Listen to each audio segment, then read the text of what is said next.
citizen. Yung tabang ako. Yun ay, oh, may sabong panglabak ka. May shampoo pa, may sabong pampaligo. O, yan. Para sa'yo yan. Tsaka may Milo ka, ha? Para yan sa inyo. Milo. At saka may biscuit. Pag natutulog ka, may biscuit ka dyan. Tsaka may noodles, ha? Isang kasi lang. Hindi talaga namin malilimutan dyan, eh. Bakit naman malilimutan? Parang nanay ka na rin namin. Kasi, kaparehan nyo ng pangalan yung tulak ko. Kasi tanda na niya. Hindi nawala yun sa mundo. 90 years old. Ito. Ayan, tamang-tama yan. May bigas ka, ha? Matagal kami nag-usap dito. Nakakwentuhan. Tsaka naawa kami dun sa kanyang tinitirhan. Sabi niya, okay naman doon kasi may ka siya. Ayun yung pero hindi talaga natin pwedeng iwanan doon mag-isa. Hindi pwede. Wala na siya kung lang. Kaya siya may magpayag siya dyan. Mangyara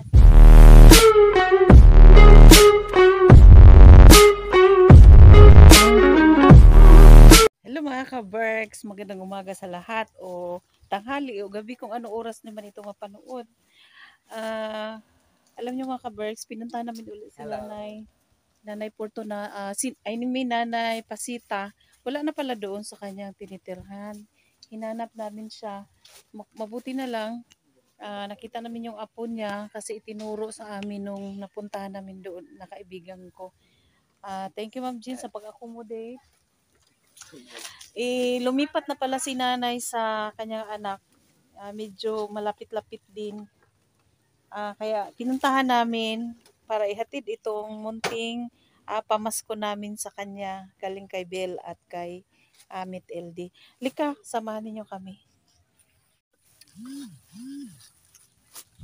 Ayan, si Nanay Pasita. Hello, magandang umaga. Ito si Nanay na masarap kausap. Nay, Merry Christmas! O dito ka na pala nakatira. Ang ganda dito ay.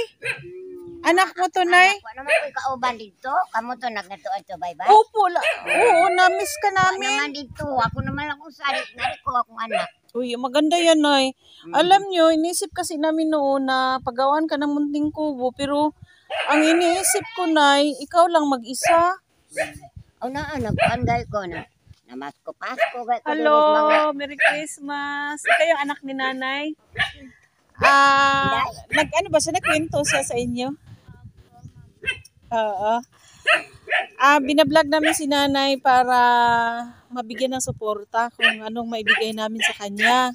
Kaya nung mga isang buwan na pinuntahan namin siya, okay naman siya doon. Kami nagkwentuhan, kung ano-ano. Masarap kausap si Nanay. Ngayon naman kasi Pasko, hinanap namin. Wala na pala doon.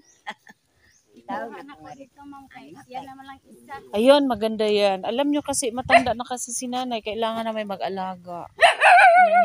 Kaya yung iba naming binablog, napabahayan na namin ng maliit. Pero may mga kasama. Siya lang. Naisip namin, wag na lang kaya, ibigay na lang natin sa anak. Mabuti na, ang magandang balita mga ka-Berks, kasi nandito na pala siya ngayon sa kanyang anak. O yan. At saka napakagandang lugar. Di tulad noon na tinirhan niya na nasa tabi ng dagat. Saka maalon, di ba? Saka hindi siya safety doon. Kaya salamat naman, Nay! Yango lang kami. Yango lang daw siya. Kasi hindi siya nakakakita. Lahat kasi nang binablog namin, hindi nakakakita. Ayan. Nay, meron kaming dala sa iyo. Ito yung spaghetti, masarap yan. Spaghetti special. Hindi mo pala makita Hikapon lang. Hikapon lang. Bigay mo yung bigas. Oo. Spaghetti special para sa iyo. Ngayon, hindi na siya kakita. Tsaka yung bigas. Pangkonsumo mo.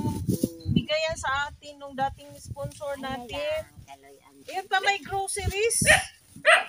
Para sa iyo. Oo. Galing ito kay Bel Oswa, tsaka yung spaghetti kay classmate LD. Ito na.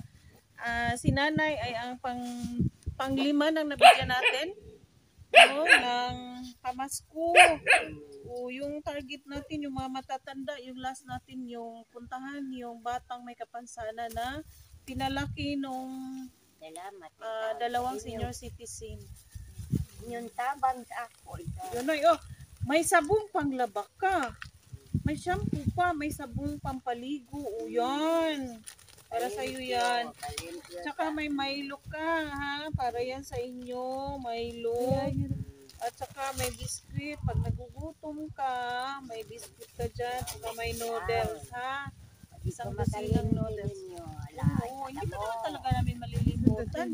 Bakit naman malilimutan? Parang nanay ka na rin namin. Kasi kaparehan niya ng pangalan, yung lola ko, na kasing tanda na rin niya. Nawala yun sa mundo, 90 years old. Kaya ito. Ayan, tamang-tama yan. May bigas ka, ha?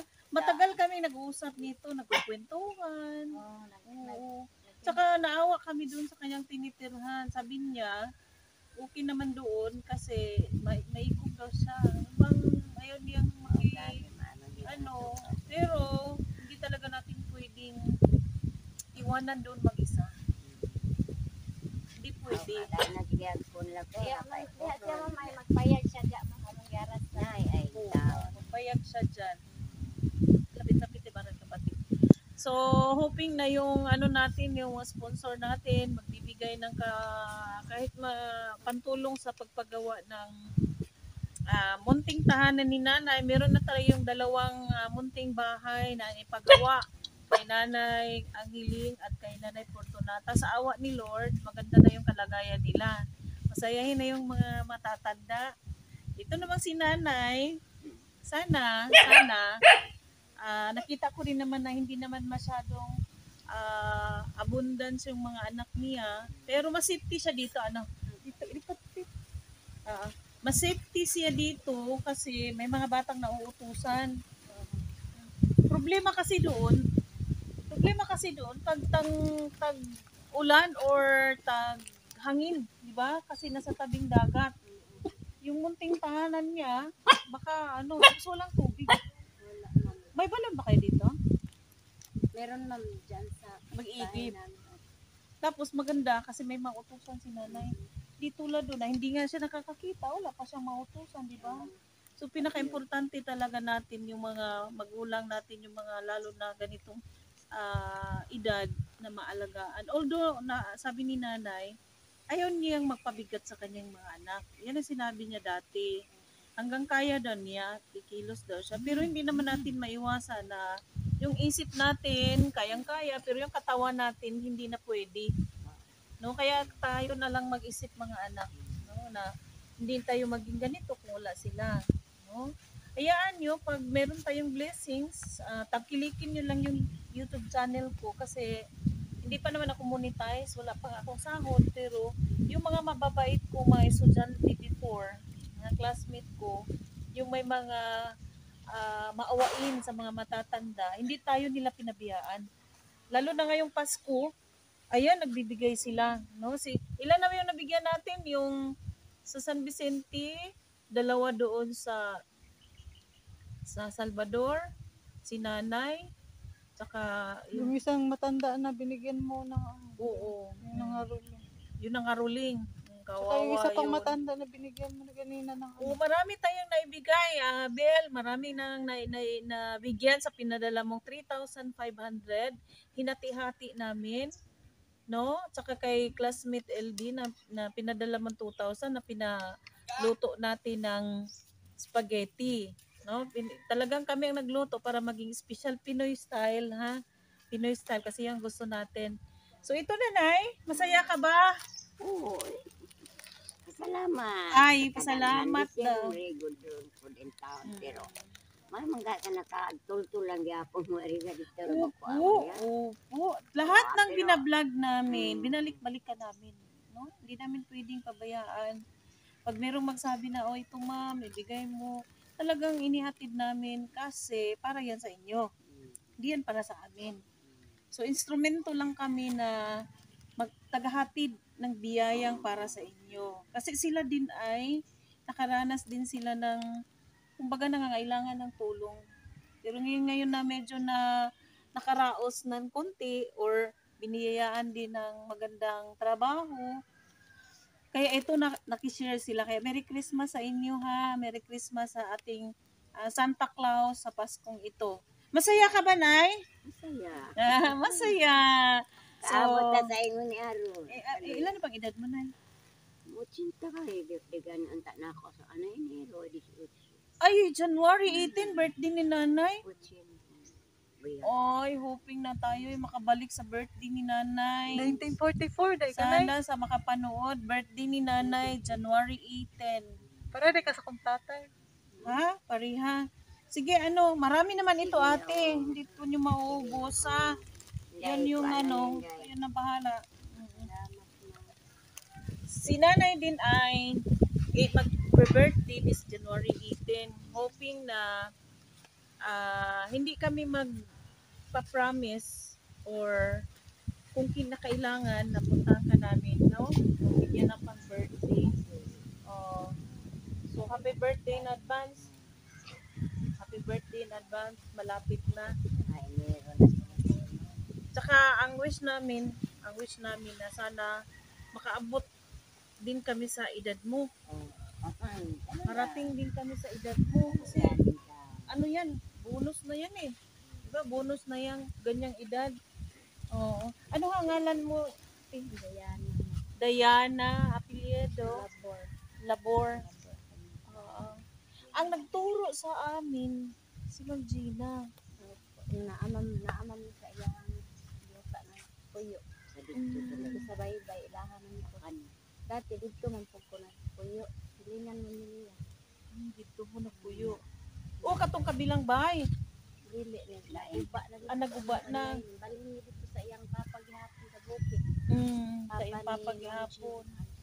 Sa ugangan. Tapos, yun. Balik na po dito. Gusto naman dito katong nagbat-gubat. Ay, nag-ubat-gubat. Katong nagpinusilay. Lumipat kayo dito sa Villa Hermosa. Dangpanan. Dangpanan, ayun. Critical talaga yung area na yan. Kaya kailangan huwag na kayong babalik doon. Kasi yung bala hindi nagsasabi kaibigan kita. Huwag kitang tamaan. Kaya mas safety dito, di ba? Pabali nilang ari. Tsaka mahigit sa lahat, napaka-peaceful. Yung mga humayan diri, kinsa ba ni? Sa kanan niyo sa lipoy anan. Diri. So kayo ang nag-uma. Kay na may nakaumaanin. Tsaka hanap buhay nyo?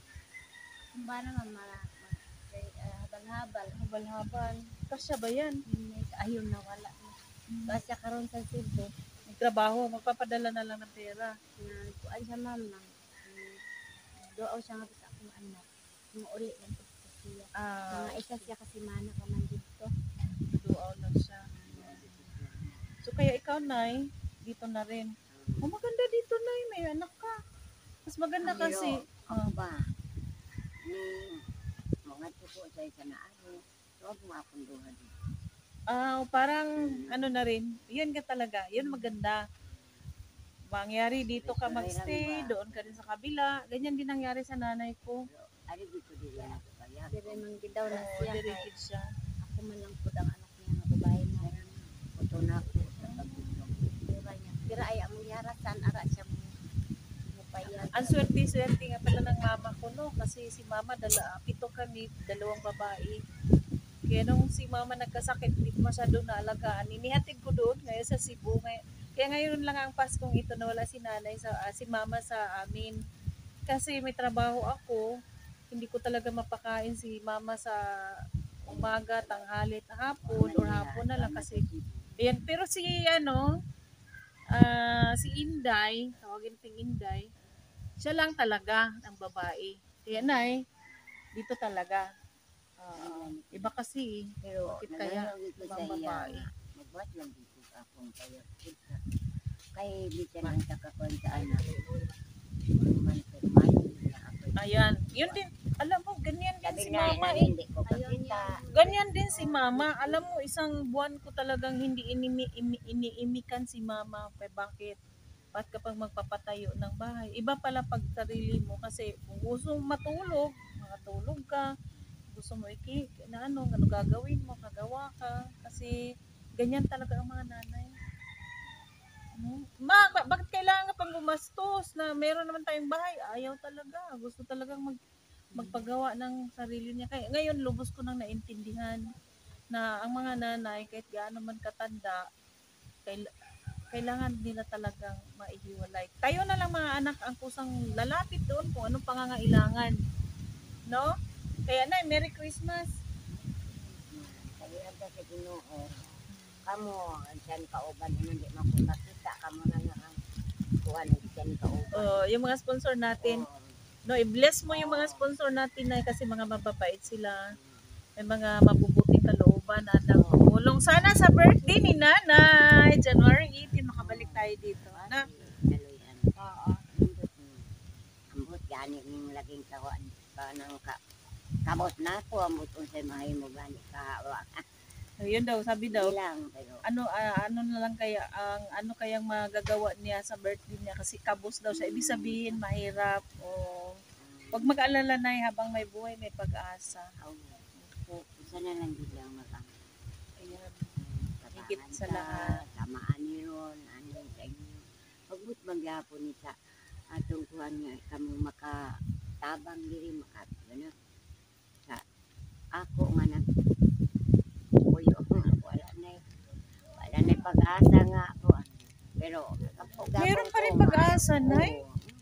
Habang buhay. Gapong ko, pero kasi nagitagdaw. Sige lang.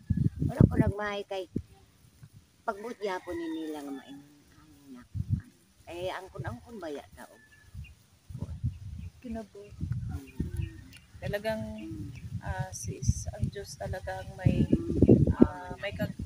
ano talaga purpose kung ano tayo dito sa mundo.